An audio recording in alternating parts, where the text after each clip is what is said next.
Hello everyone, welcome back to Protect and Persevere. This is actually like my second time trying to do this video just because I want to make sure I got it right because I believe it's a pretty important topic, and that is cold weather clothing layering systems. Cold weather clothing systems. So even though I live kind of in the south where it doesn't get super cold, especially compared to places up north and stuff like that, it still can get pretty cold and sometimes unexpectedly cold. So for instance, the whole snowmageddon thing that happened in Texas last year, where it actually knocked out a lot of power and stuff, and it could have been pretty catastrophic, and some people did die, and it got pretty record-breaking cold, and that caught a lot of people, myself included, off guard. So it's been a pretty important thing that I've been working on, is just making sure I have clothing and stuff like that to where, obviously, you can have like your house and firewood and stuff like that, but if I actually had to be outside during that, I probably would have been in trouble. So today I'll be looking at kind of a system that I've been working with, both static and active, moving around, and clothing that I've found that works. And obviously this is totally dependent on where you live, what activities you're doing, like I said, active or static, whether you're wearing body armor or what kit you're wearing, totally dependent and whatnot. And it's not the end all be all. I don't know everything. Hopefully I'm just you can draw something from this, and I just want to put out my 2 cents. So first off is you're going to need a good base layer system. So there's mainly 2 good types of base layers. You have polyester and then you have wool or merino wool. Now there's cotton, but probably the biggest thing to take away from this is that cotton kills, that's the saying, and cotton is just, it doesn't insulate that well. Once it gets wet, it's pretty much useless. It's just stay away from cotton. And then the next thing I would look into is polyester. And then after polyester, if you have the money, I'd look into merino wool. Now I do not own any merino wool, besides like gloves and hats and whatnot, and I might look into that, but from what I've researched and what I've been told is that merino wool is a superior material. It insulates better, especially it insulates better when wet. It's antimicrobial, so like this polyester shirt, after I sweat in it, even after just a day, it'll start smelling really bad and it won't be fresh. Merino wool is usually more flame retardant. That goes for all wool, which is a natural fabric or material. So merino wool is a good one, but polyester is probably going to be the best bang for your buck all around base layer material. And it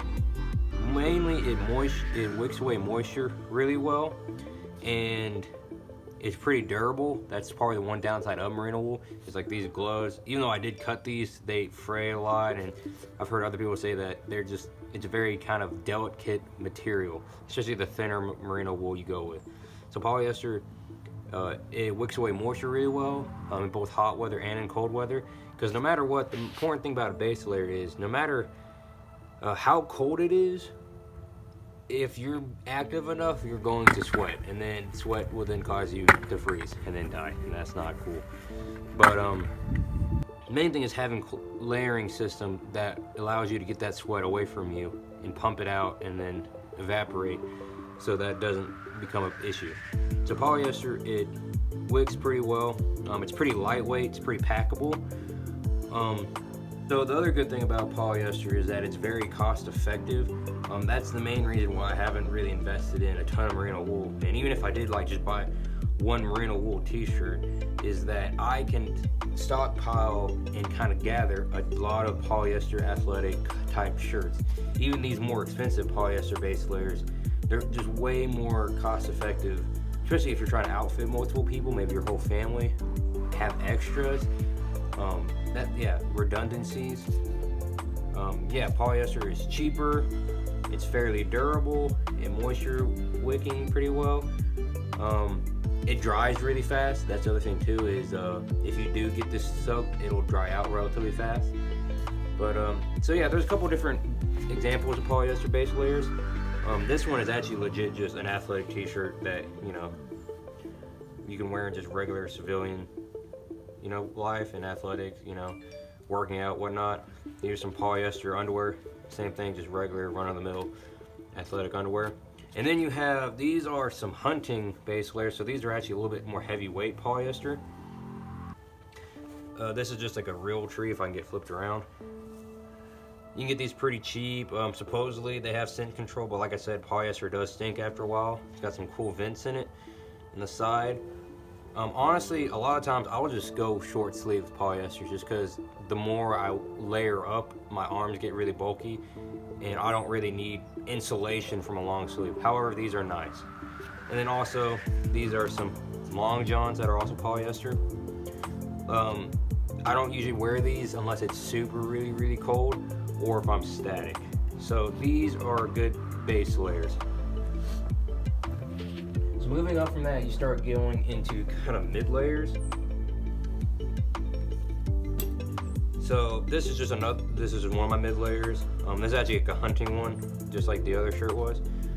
And basically the mid layers, when you start actually getting into insulative properties. Now you still want your mid layer to be pretty lightweight, especially if it's just the one mid layer and you're active. And that's the thing, is that you're getting insulation, but you want moisture wicking capabilities, because any sweat that comes from your base layer is going to go into your mid layer. So this shirt is pretty nice. It also has cool little side vents. It's pretty lightweight, pretty packable. So if, let's say, you're getting really active and you're in the mid-fall, early fall, I can take this off and, you know, put it in my pack or something. It doesn't take up a lot of room. Once again, polyester. A lot of these tops and mid layers are going to be blended, so you can get like a 50-50 wool polyester one. But this one's just polyester. This one's really nice, pretty lightweight. Another one is, this is the U.S. Marine Corps Frog shirt, level 2, whatever, waffle top.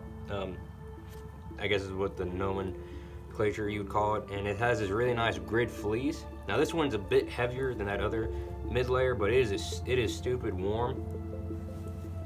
It's also a flame retardant.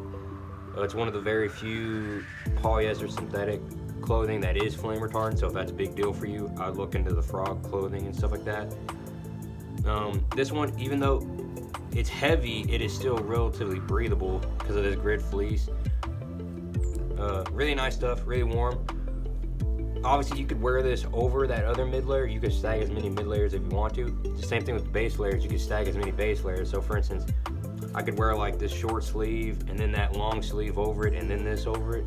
Just main thing is you have options to choose from. Now honestly, this thing is really warm, and a lot of dudes actually, they'll take this as part of their sleep system, and there's more on that when I keep talking. Yeah.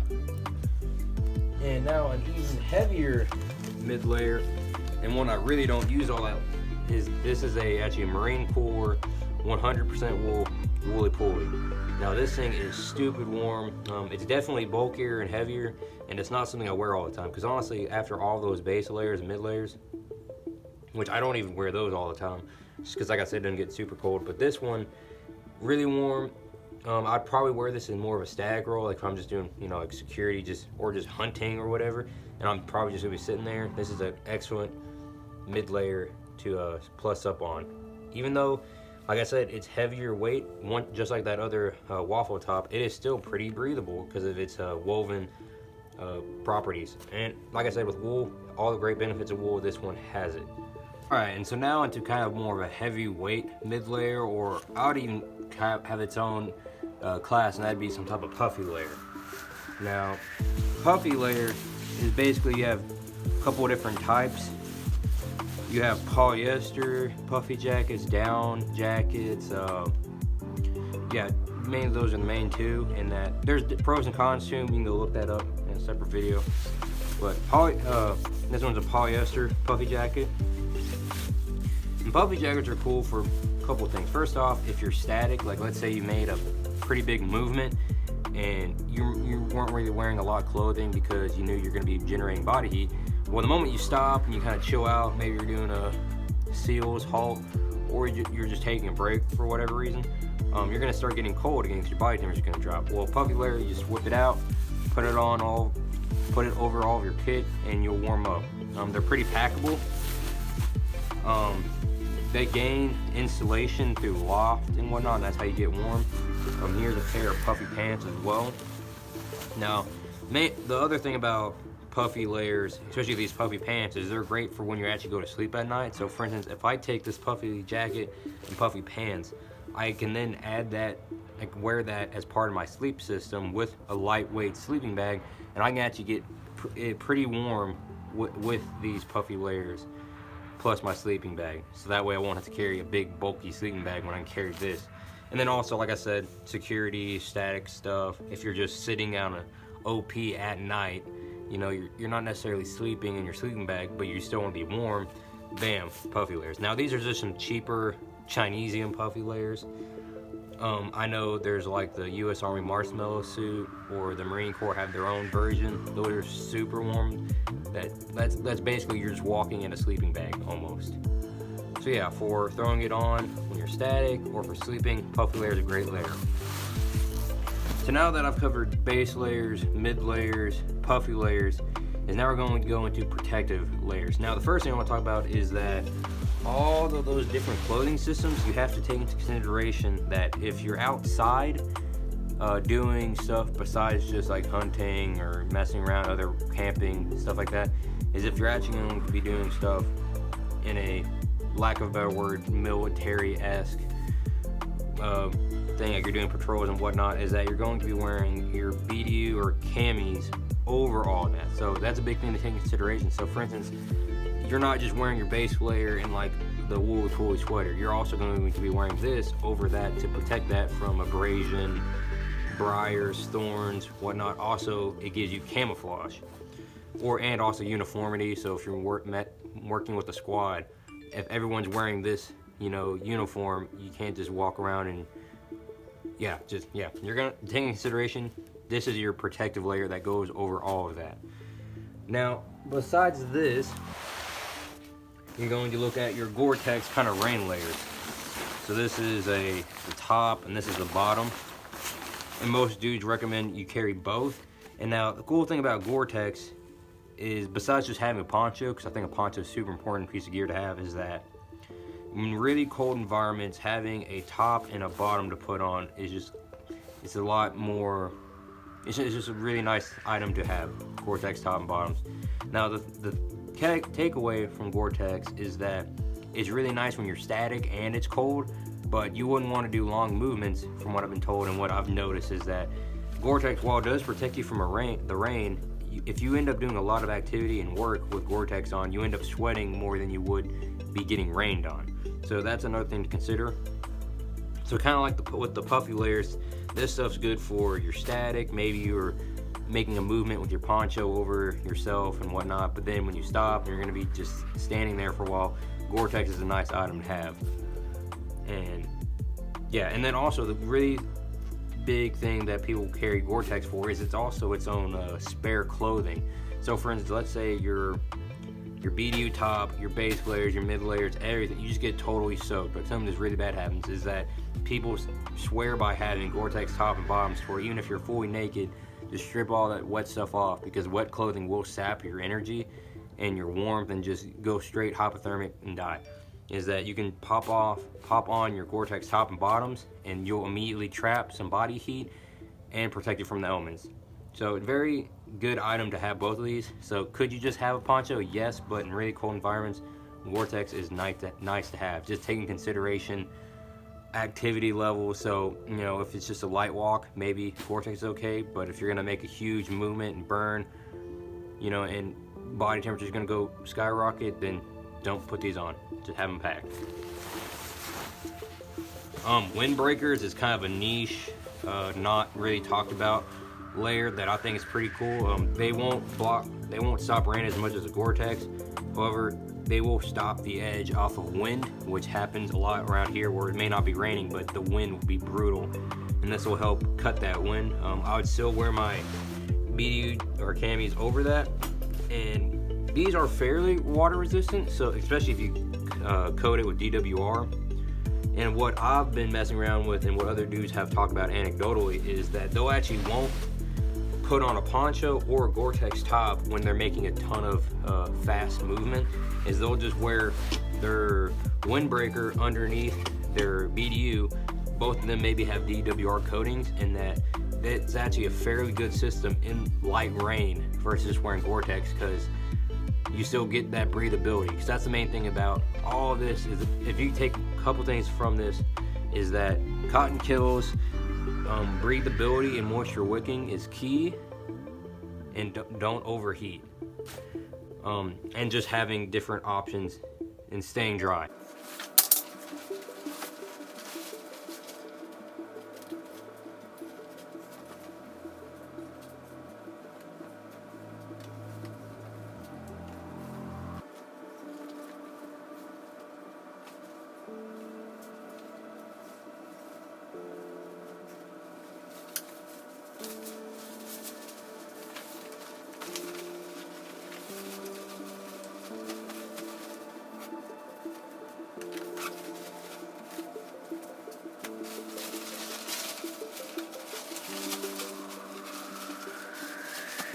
Now, one thing I hope you'll probably notice is as I started adding more layers, I started getting slightly more bulky and bulky. And so that's one thing when you're kind of looking into buying certain things, is what I might need a bigger size for certain X layers.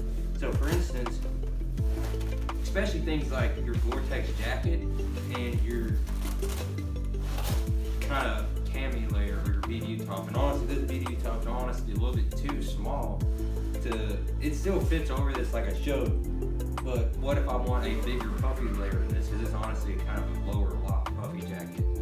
So that'd be one thing to look into. But honestly, right now I'm pretty freaking warm. Honestly, too warm. There'd be very, very specific circumstance where I'd be wearing this much crap. So cool things I want to kind of look at is, so for instance, I mentioned wearing armor. Slick armor actually works really well for cold weather, because for instance, let's say I wanted to still wear Gore-Tex and everything, is I could wear my slick armor against my mid layers, or one of my mid layers, and then put my puffy jacket over the armor, and then that way I still retain insulation from the puffiness of this jacket. So yeah, I hope this video helped, and I hope showed y'all a couple things in the main.